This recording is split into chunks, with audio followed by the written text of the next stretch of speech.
सबसे पहले तो मैं आपको धन्यवाद देना चाहता हूं कि आपने इस संकल्प पत्र समिति की अध्यक्षता का दायित्व मेरे ऊपर सौंपा और मुझे इस बात का हर्ष है, संतोष भी है कि मोदी जी के नेतृत्व में हमने देशवासियों से किया गया हर वादा पूरा किया है।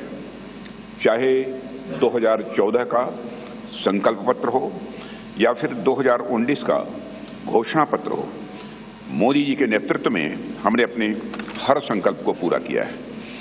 जब मोदी जी के नेतृत्व में हम 2014 के लोकसभा चुनाव लड़ने जा रहे थे तो उस समय मैं पार्टी का राष्ट्रीय अध्यक्ष था। Doctor Murli Manohar Joshi ji manifesto committee के चेयरमैन थे। मोदी जी के आग्रह को ध्यान में रखते हुए पार्टी का जो संकल्प पत्र तैयार किया गया था उसमें इस बात का विशेष ध्यान रखा गया था कि जो भी संकल्प हम देश के सामने रखें उसे हम निश्चित रूप से पूरा करें। मित्रों, भाजपा अपने संकल्प पत्रों के माध्यम से जहां स्वाभिमानी और सशक्त भारत के निर्माण का रोड मैप प्रस्तुत करती है, वहीं समाज के हर वर्ग के विकास और कल्याण के प्रति अपनी प्रतिबद्धता को भी देश के सामने रखती है। 5 साल पहले 2019 में संकल्पित भारत, सशक्त भारत के उद्घोष के साथ जो घोषणा पत्र हम लेकर आए थे उसमें हमने आजादी के 75 वर्ष पूरे होने पर भारत की एक संकल्पना रखने के साथ साथ 2047 के भारत की भी रूपरेखा देश के सामने रखी थी।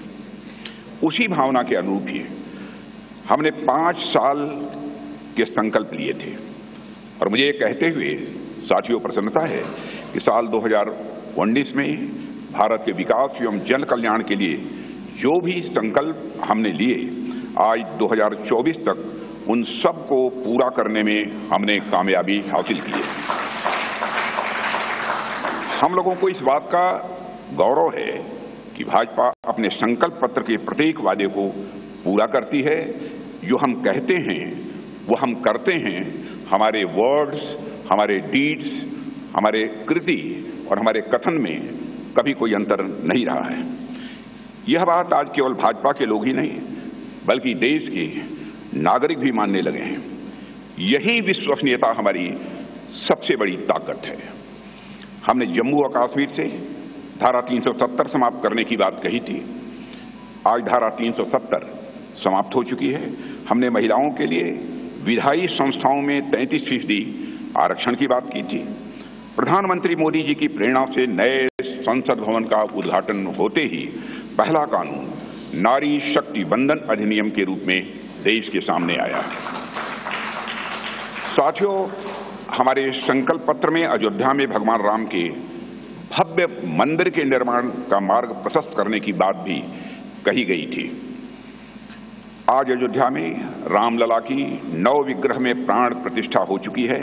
हमने अपने संकल्प पत्र में आत्मनिर्भर भारत के निर्माण की दिशा में कदम आगे बढ़ाने की बात की थी।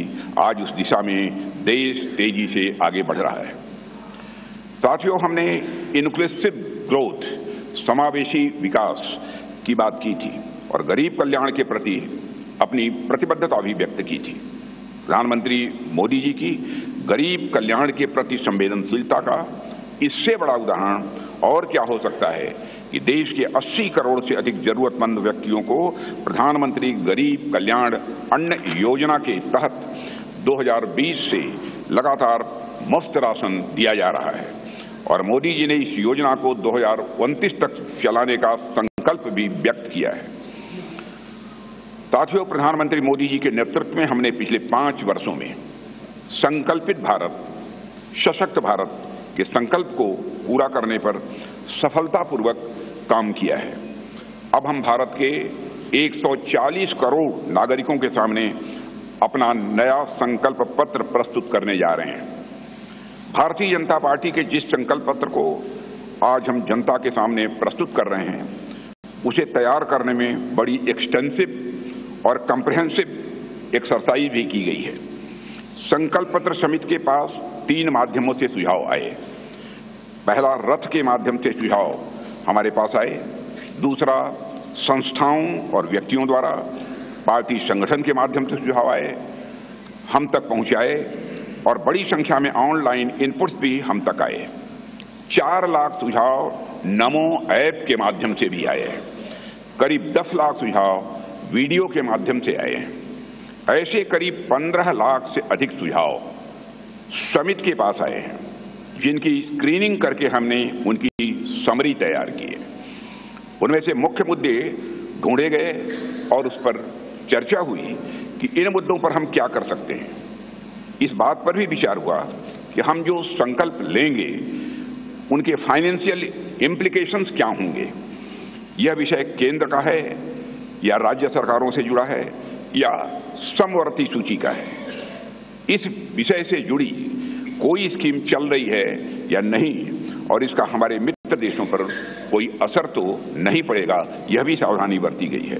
सभी बातों पर बहुत ही गंभीरतापूर्वक विचार हुआ है। साथियों, हर विषय की 360 डिग्री एनालिसिस करने के बाद हमने विषयों को 24 ग्रुप्स में बांटा है, 24 ग्रुप्स में से बांटा है।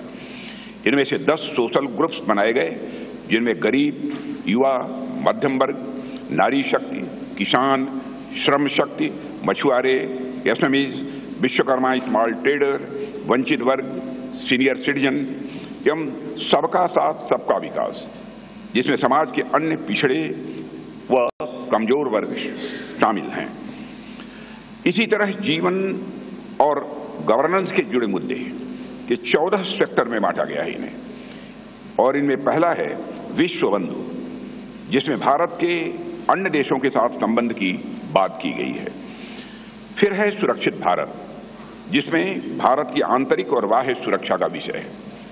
तीसरा है समृद्ध भारत, चौथा है ग्लोबल मैन्युफैक्चरिंग हब, पांचवां वर्ल्ड क्लास इंफ्रास्ट्रक्चर, छठा ईज ऑफ लिविंग, सातवां विरासत का विकास, आठवां है गुड गवर्नेंस यानी सुशासन, नवां है स्वस्थ भारत, 10वां गुणवत्तापूर्ण शिक्षा, 11वां है खेल का विकास, 12वां है सभी क्षेत्रों का संतुलित विकास करना, 13वां है इनोवेशन एंड टेक्नोलॉजी और 14वां है सस्टेनेबल इंडिया, जहां पर्यावरण से जुड़ी हुई बातें हैं। हमारे संकल्प पत्र का हर संकल्प मोदी की गारंटी से युक्त है। मित्रों, आज भारतीय राजनीति में मोदी की गारंटी 24 कैरेट सोने जितनी खरी मानी जाती है।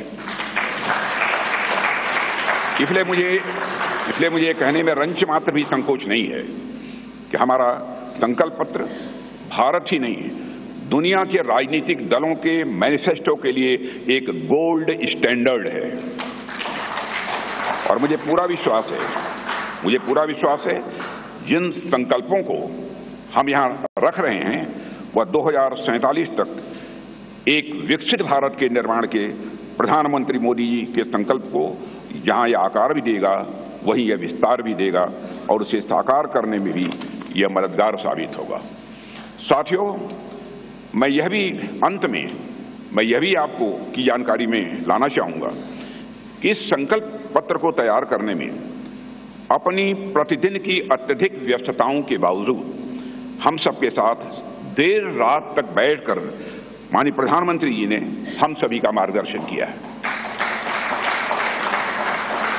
उनके पास बैठने के बाद और उनके विचारों सुनने के बाद मैं स्वयं इस नतीजे पर पहुंचा, कैसा होगा हमारा विकसित भारत, जहां इस संबंध में उनके अंदर पूरी स्पष्टता है, वहीं पर आत्मविश्वास है कि यह हासिल होकर रहेगा।